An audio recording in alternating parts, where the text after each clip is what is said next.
Hi வாங்க வீடியோக்குள்ளே போகலாம்.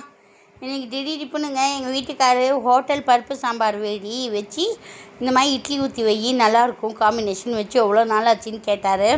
அதனால் வெந்தயம், வரக்கொத்தமல்லி, மிளகா, மிளகு, ஜீரகம் இதெல்லாமே போட்டு அரிசி இதெல்லாம் போட்டு நல்லா அரைச்சி வச்சு எண்ணெய் ஊற்றி கடுகு பருப்பு போட்டு பூண்டு போட்டு வெங்காயம் போட்டு அரைச்சி வச்ச மசாலா போட்டு நல்லா வதக்கிவிட்டு மேலே உப்பை தூவி விட்டு நல்லா பாருங்கள் நல்லா கொதிக்க வச்சு இந்த மாதிரி ஆகிடும். நம்ம வேவிச்சு வச்ச பருப்பை போட்டு அதுலேயே போட்டு ஊற்றி நல்லா கிளறி நல்லா கொதிக்க வச்சிடணும். கொதிக்க வச்சு முடிச்சுட்டு அப்புறமேட்டு மாவு எடுத்து இட்லி ஊற்றி வச்சுட்டு ஒட்டி பந்தாக வந்துச்சு. சாம்பார் ஹோட்டல் சாம்பார் மாதிரியே இருக்கும். நீங்களும் வச்சு பாருங்கள், ட்ரை பண்ணி பாருங்கள்.